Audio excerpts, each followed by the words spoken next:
Hey guys, what's up? It's Josh and Johnny here with Team Legit. Look at all this stuff. Isn't it great? Oh, it's nice having a fully stocked shop full of stuff to play with. Or in Josh's case, to break. Yeah, I'll break destroy, it eventually. Burn, fry, crash, I've burned up mangle. I've broken one of these. I've broken one of probably about 5 of those. Toasted one of those.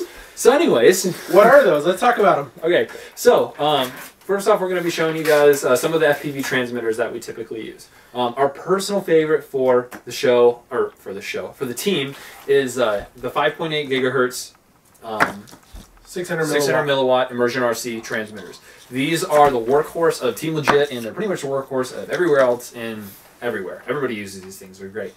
They're pretty good all around. Yeah, they're really good. They're easy to choose channels because they're actually correct. Because the Bosscam ones, it's just kind of a crapshoot. You just kind of flip stuff until you find a channel that works and your buddies aren't flying on. Bosscam, what's that? Bosscam is another knockoff. I guess manufacturer. I wouldn't say knockoff. It's just another manufacturer. This is Hobby King stuff. Let's back up a little bit. Yeah. We're talking about the Immersion RC stuff. We're talking about I think it's Band A. Yes. Anyway, we'll put that in the. I believe it's Band A. This is probably the most common video transmitter band that's used. However, there's an alternative. I believe these ones are the zeros. I call them the zeros because it's 5740, 5760, 5780, 5800, 5820, 5840, 5860. Say that 10 times fast. And the Bosscam, or we call them the Chinese manufactured video transmitters, run on the 65s or the 5s. So it would be the same ones with just a 5. So it's half a channel or half a frequency up or down depending on where you're at. Yeah, so that's why actually one of the reasons that I used to fly is A, because they're a little bit less expensive, but you definitely get what you pay for with these. But they're not bad. It's just, no, they're just not quite as high quality. They have a microphone on there. They do. Because you want to listen to motor and wind noise the entire time. Yeah, I remember I did it once, mind you. I had my Dominators, and actually on the bottom of the, I don't know about the V2.2s and all that, but I know the original Dominators, there's an auxiliary port where you can plug headphones into it, and you can put headphones in, and you're just sitting there listening to just the entire flight, and I ended up just pulling it Pretty much what we sound like right now. Yeah, exactly. Yeah, so it's pointless. But yeah, these guys, they're a little bit more, or a little bit less expensive. They're at, like we said, a half channel either above or below what you want. So you can fly with your buddies with these ones. So if they're running immersion stuff, you can fly with these and not worry about as much interference with these. Actually, my experiences was the Immersion kind of stomps on this guy. It does, because this is because it is a Chinese manufacturer. These actually aren't as high quality as components. So even if this is a true, I mean, this one's not. This is a 250 milliwatt one. But even if it is a true 600 milliwatts, which I have used before, I used to get just stomped on all over by these Immersion ones. So it's better to just go for it, invest in these, and then just buy a left-hand circular polarized antenna so you can fly with your buddies. So I'll give you separation. We'll get into that here in a minute. We'll get that in a minute. So, like I said, these are the main video transmitters that we use on our team. They're really, really good transmitters. They offer a little bit of flexibility, and if you're pretty good with following simple wiring diagrams and things like that, you can pretty much use this transmitter to power any setup you want. They do have Fat Shark cameras that plug directly into these if you guys don't want to do any soldering or things like that. Right. So you can go ahead and use those. Same with the PZO 420Ms that we're just going to post another video of. Links in the description. Same thing. They have a very flexible cable on the bottom of here, so you can just, it's really simple to wire it up. Just follow the instructions. It's really easy. So all of the Immersion stuff pretty much has a baseline of their schematics, their wiring. This is a old 2.4 gigahertz 500 milliwatt. They don't make these anymore. They just released the new 700 milliwatt. We're going to be putting these through the test also. The problem with these is if you're flying 2.4, you cannot have 2.4 for control. Stomp all over it. Somebody else is there flying, you're going to get some interference. But we'll be putting those to the test, and we'll talk a little bit more about those later in this episode. This one is only a 4-channel 2.4 gigahertz transmitter, but again, the same general schematic of the wiring.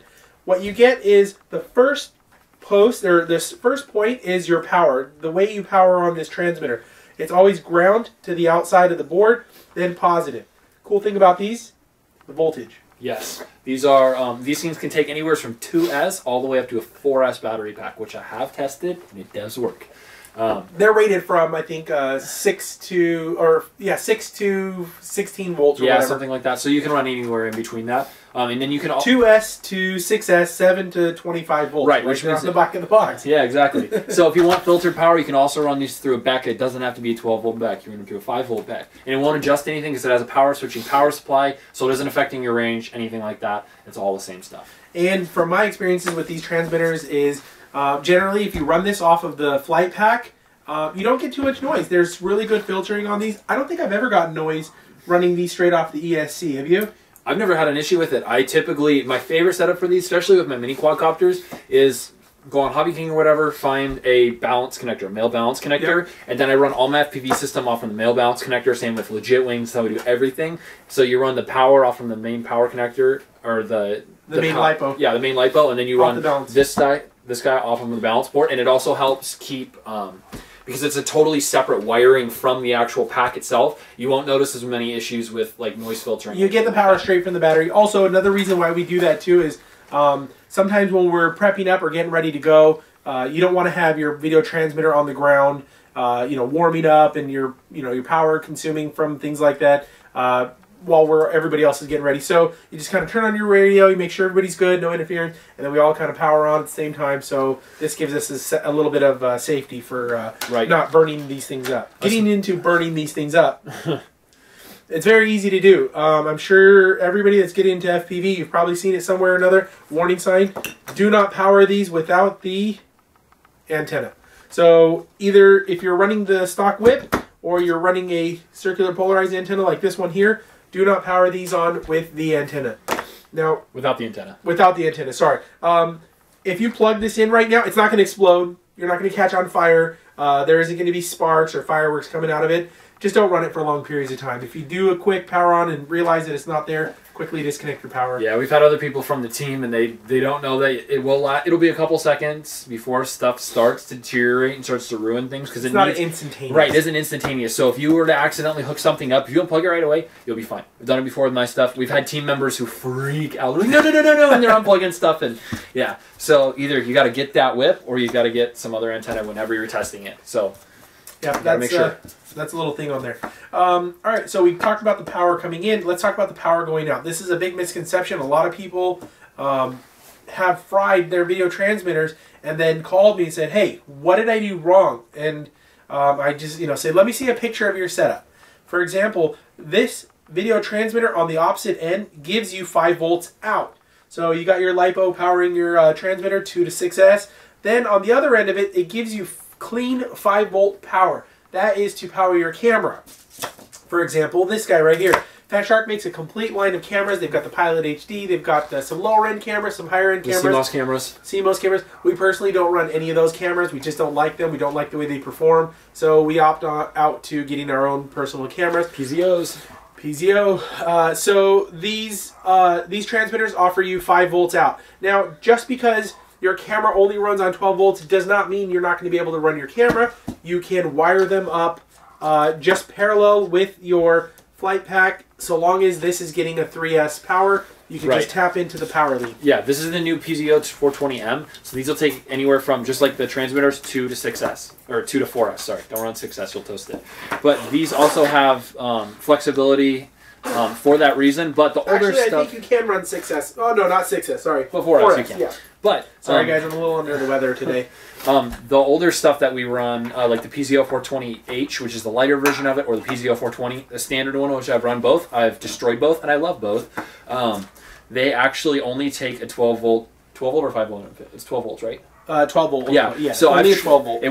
It won't power it'll power it, but it won't give you a picture. It won't give you a picture. And if you're like 8 volts, 9 volts, you'll get this really grainy picture. Yeah, it's so not you want to make sure you get 12 volts. And when we say 12 volts, we're talking 3S range, 11.5 to 12.4 Right, exactly. Volts, so that's a misconception a lot of people have. They'll run a back even if they're running a 3-cell setup. So if you're not worried about an overly clean system, which typically it isn't an issue. Yeah. But with our mini quadcopters, one of our favorite things we like to do with them is we like to split off from the balance connector, like I said, and then you have one power for the older cameras going out to your camera and one going out to your transmitter, and then just one signal video wire connecting those together in kind of a triangle kind of shape. Oh, look who's here. We got Timmy in the house. What's up, Timmy? Oh, we're just... you guys are filming. That's okay.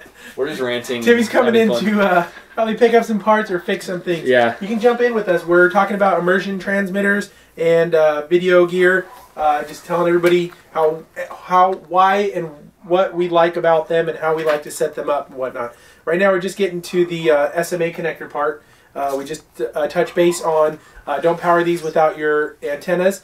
Getting into the SMA connector. These are SMA connectors. Not RPSMA. Not RPSMA. So if you're looking for an antenna, make sure your antenna is SMA. And that isn't a difference between these guys, because these BOSCAM transmitters, these have what's called an RPSMA connector on them, which, as you can see, can I see this one? Yep. So if you look at the difference of them, this is the BOSCAM on top with the Immersion on the bottom. Inside of here on the BOSCAM, you can see that it's threaded, and then there's a pin on the inside of it. That pin means that it's an RC or an RP SMA. And then this is a regular SMA, which means that the threaded part on the bottom of it actually has a slot in it for that pin. So you actually have to buy two separate and two different kinds of antennas. So this is the dipole that comes stock with BOSCAM transmitter. They always come with it. You can buy cloverleaf antennas with a with RPSMA connectors, or you can actually just go on Amazon or eBay, find adapters. So if you can just buy one antenna, switch transmitters later like I did. So you have to make sure that it is the right polarity, that the actual antenna, if you're going for SMA, will have a pin in the middle of it, and if it's RPSMA, the antenna will not have a pin in the center of it. And don't worry, if you get the wrong one, doesn't mean you're, SOL. You can buy an adapter. It's called an RPSMA to SMA adapter, or SMA to RPSMA And they're adapter. usually like $1 or $2. You can find them on eBay, you can find them on Amazon, and probably, I think Hobby King sells them too, but they'll probably take 2-3 weeks to get here. So. Yeah, we've got them in stock, but we sell them with the George Z antennas. Let's get into a little bit more about antennas. Actually, one more thing I want to say about the SMA connectors. You can see... okay, so I have personally destroyed these transmitters. Not because I did something wrong. This is the biggest flaw with these of these transmitters. Okay, so there is... The way that these... You can't really see because we've actually reinforced this one for this reason. This is already open. Pop that one up. Yep, this is a brand new 5.8 gigahertz. It hasn't been legitimized. Right, we haven't changed anything on it. So, if you look right here on the board, this is a nice quality board, but no circuit board can handle to your antenna getting caught in a tree when you're doing 70 miles an hour with a mini quad. It's true. Don't ask me how I know. Or getting clotheslined by a power line. Or getting clotheslined by a power line the day before you're going to go flying in San Diego. Or even just a simple crash. I mean, just a simple, magnificent landing can Exactly. do that. And then a lot of problems with is, especially when you run an antenna like this, these aren't the lightest things in the world, considering. Like, they don't weigh much, but all things considered, they do have a little bit of weight, especially these whip antennas. These are actually really heavy. Whip it? Yeah, whip it. So or you can tell. So I have torn these off. I've actually done it twice now. I don't think you know about that yet, but I've actually done it twice now. Oh man! Man, I'm thinking about it. Right where these soldering pads on here, they get torn off. Sometimes the solder just comes undone, which is convenient because you can just solder it back on, which happened the second time. Or it'll tear the pads off completely, which you can still salvage these, and if not, just go on RC groups and sell it. Somebody will buy it. Somebody will fix it. Yeah, somebody will fix it. Somebody you need it for parts. They would have. Somebody would have done what we've done and probably powered the 5 volts, 12 volts into the 5 volts out, and popped this little diode that's back here. So they might need the parts off of the one. Yeah, exactly. So you can always make money off from this some way or another just to get another one. So just so you guys know, when you guys support our website, you're basically supporting the Josh Fund and his destruction of the FPV gear. There's a reason that I build all the mini pop wings and stuff for the website. So one thing we recommend doing is hot glue is not conductive to electricity. So pump this thing full of hot glue all the way around here. Doesn't matter how much you use. The little gram or two of weight that you're saving or that you're wasting because of the glue will save you $60-70 down the road. Which that little bit of weight means nothing. So just make sure that you take this glue, pump that thing full of glue, and make sure that it's reinforced. All right, so now we talked about the transmitters. We've gotten a little bit in depth. You comfortable back there, Timmy? Yeah, I'm good. All right, good deal. He's going to take a nap. Let's talk a little bit about the receivers. You want to tell them what these little guys are and what these big fat guys right here are? Okay, so when you first start off buying an FPV system, you're probably going to start off with a monitor depending on your budget. So when you start off with a monitor, you're going to need a receiver that's an external receiver. This is a single channel receiver. So individual receiver. Yeah, individual or receiver. Uno. Yeah, or for those guys who understand Spanish. Yes. One. We live in Southern California, people. Just because we're white doesn't mean that we don't know this stuff. This is the receiver, so it's just the exact same thing. SMA connector, you just thread your antenna onto here, and then you end up plugging this into something like these wonderful $30 Hobby King Quantum goggles, which I think everybody should at least have one of these just for the heck of it. Getting into it, I think it's a good investment. These are a really good start because they're only like $30. You can get them in the USA warehouse. They're cheap, and I have a couple friends who do fly with these, and they're $30 can't be. I like them because I use them for bench testing stuff. Yeah, I want to make sure things are working. So anyway, getting back to the Uno receiver here, this thing's got a power port here. It's just a regular bullet connector. So this little guy right here is the Uno, and a lot of people don't run the Duo. Why? Because they're cheaper.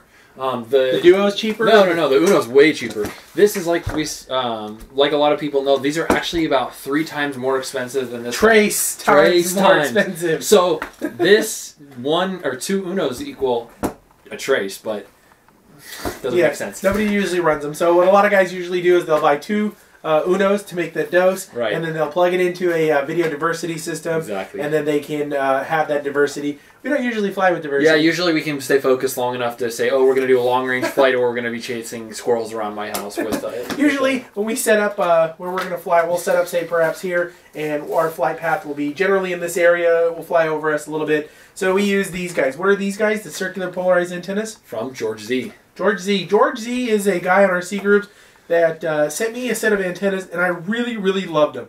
Why did I like them? There's other videos that I have about these antennas, but they're durable. They're really, really good. They're really, really durable, and they work really well. And they're cheap. Yeah, that's the main thing. Exactly. They're cheap. And you guys remember how I say I killed these? Even when I tore SMA connectors off from this thing, I am yet to even so much as bend a leaf on one of these guys. They're made with super thick TIG welding wire, and I'm honestly not worried at all about these little guys. I chuck them in the back of my car. There's an Instagram picture of me chilling with one like right about here, and yeah, I'm not worried about those antennas. Josh, where do you keep your antennas? Instagram will tell you. Shameless plug. If you guys haven't done that yet, make sure you guys follow us on Instagram. So these and these are the same exact thing. These look like they're the tops of an alien head. Yeah. These look like they might be used for some kind of a cooking video. Maybe beat some eggs or something. But they're the same thing. These are just the name brand, made by Fat Shark, and these are made by George. So we like these. They're cheaper, they're easier, they're more accessible, easier to come by. These are also great. However, they are more expensive, and everyone and their grandmother has one of these. And a lot of times, your FPV systems, if you buy them from, I know Ready Made RC sells a really good complete FPV system, so you don't need to worry about anything. It's all pre-wired, ready to go, good antennas. I believe they come with this one, and there's nothing wrong with these ones. It's just they're a little bit more expensive, and they're a little bit harder to get your hands on because everybody loves them so much. Well, my main thing is the reason why I like these better than these, and even if they're not the George Z, these are the Blue Beams by IB Crazy, which are just as good. The main reason why I like these is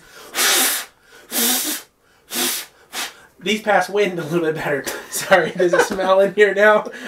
These ones are a little bit less aerodynamic than these little guys right here. Sorry, was that me that smells? Anyways, oh my gosh. So we touched on a few of the different things. Lastly, did we talk about these? No, we're going to talk about that next. What are these? These are modules for... Is this candy? I guess not. How many cervezas did you have? No cervezas. No cervezas. Dos, actually. Dos cervezas? Oh, yeah. So I have a funny story about that later. But these are... I thought we were not talking about that. We are talking about that later. These are... It's actually you guys are going to have to subscribe to hear about that. We need to have like an R-rated Team Legit channel. For like Fez or ants and stuff like this. Anyways, we like to talk. Yeah, we like to talk, especially campfires, and oh yeah, it's good stuff. But yeah. Anyways, we have this is what's called a module for the Dominators. These guys on your Dominators, the V2s, the V2.2s, the HDs, and the Dominator, original Dominators, which I personally use, all exactly the same module in them. Some of them aren't compatible, so check that before you buy them. But yeah. These are what's called... These are the newest ones, the Next Wave modules. This is the Next Wave. This is Fat Shark. They're both Next Wave. They're actually, yeah, they're both... Actually, no, these ones are the Next Wave, these are the Fat Shark, but these are the next gen Fat Shark. Gotcha. The ones with the black label on them, the 5.8 gigahertz band, these will work with every single Dominator goggle out there. Right, and then if you try to take a 5.8 Dominator module from an original Dominator and drop it in a pair of HDs, we've actually experienced issues with like the cameras blowing out and stuff, even if it's the exact same setup. So yeah, the color just doesn't we'll work. be watching each other's videos on different goggles, and some of it'll be fine, and other people can't see anything. I was told that the new modules, or the older modules, are missing a diode or some kind of capacitor or something that was fixing that, so they discontinued that. However, that's with the past. These are the new ones. These work even better. We've actually flown, I don't know, what was it, like a mile and a half with just stock setup with just the Dominator right, and that's receivers. And that's even with, I think we had a dipole on one end of it. Yeah. That's without any circular polarized, which that will cause loss, but even then, these guys aren't that good, and we still got really good receiving We got power pretty with good those. range. And it's also really clean. The newer modules are actually better at filtering out the other frequencies, because it's you would be able to catch, like, even some of the receivers, you would actually have a little bit on one end that it would still pick up. So you would, even if you're like 2 channels apart, you'd still be getting interference. These, it isn't 100%, but these are at least 25% better than the old ones, and they will help out. So these are actually, this is the one from Fat Shark. It's 5.8 gigahertz, and this is the one that will come with your Dominators, and this is the one that I personally use. Actually, no, these are not included in the newer Dominators, the V2 and the HDs. These are not included any longer, so you're going to have to purchase these separately. Good to know. I did not know that, actually. See, I still use old stuff, you can tell. But those are really good, solid, but if you want to switch to another frequency, there's a company called NextWave. NextWave makes different frequency. They also make 5.8, but they also make a 2.4. And these are actually through Fat Shark. I bought that from Fat Shark. Yeah, Fat Shark actually sells these now. So they actually have a 2.4 gigahertz and a 1.3 gigahertz, correct? No, well, they're working on the 1.3. We actually carry the 1.3 gigahertz. That's through Laser Brush or Skimble. Gotcha. That's and we are the exclusive seller of those guys. If you see them in stock on our website, make sure you snatch them up, because they don't last inventory. 1.3 kind of gives you a little bit better video, whatnot, but that's for a separate video. Right. So so they actually sell these in different frequencies, so you can pick up different frequencies right out of your Dominators. You don't have to buy a different entire duo Uno setup just to pick up a different frequency anymore. So, and these actually make things a little more convenient. Do you want to carry all this stuff out to the field on a tripod with that, or a big monitor and things like that? Or you can just have your Dominators good to go. You got your Dominator, and the new Dominators, they got the DVR built in, which is a great feature. Yes. So these are really good to have to help reduce your clutter out to the field. I mean, if you guys are flying these little mini quads, you don't want to carry a bunch of stuff out there. Exactly. 2 hard cases, you got your transmitter goggles, you got your mini quad, or some parts and stuff in it. And you're good to go. Instead of like back in, I remember, especially when you're in long range stuff, you'll have different antennas, you have a monitor, you have all kinds of stuff that you need to bring out there, which long range, it's great, but that's when you're setting up for a while. Like when you want to just go test something out at a park or just go have fun one day, you don't want to carry all that stuff. You just want to have your goggles, your plane, or your plane, or your quad, your legit wing, shameless plug, and your radio, and you're good to go. And maybe a couple extra batteries you can shove in your pockets. So yeah, this kind of gives you guys a general idea. We tried to talk about a little more in depth about the 5.8 gigahertz immersion transmitter. There's a lot of videos out there, but I haven't seen many videos talking like in depth about this particular transmitter, so we wanted to bring that to you guys. And we get asked that all the time, what do you guys do, how do you guys set it up? So we wanted to show you guys a little bit of what we do. Yes, so we definitely, I give one of these guys 2 thumbs up. Yeah, they're excellent. And I just see a lot of people out there, and they say, oh yeah, these are great, but they never actually do a review. So there's your review. There's your review, guys. Well, I hope this review helped you guys in making your purchase, or setting up your wiring, or even help you in general in determining what you're going to go with your FPV route. And if it did, make sure you guys click the like button. This is probably one of the longer videos we've had. Yeah. If you guys like these, let us know in the comments below if you guys like us getting into detail, the cross chatter between the two of us, or if you guys like just the tutorial videos. We'd like to know your thoughts. And also, if you want stuff that's quick and to the point, if you want to say yes, no, we like this, we don't like this, just leave us, like I said, leave us comments below, and we read your comments. We like this. We love that. Yes. So, just out, if you guys want anything, if you guys want to suggest something for us to do, leave it in the comments. We will read it, and we'll try to get it done. Absolutely. So, I'm Johnny. I'm Josh. Tim. That's Tim. Forgot he was back there. All right, guys. Thanks for watching. Thanks.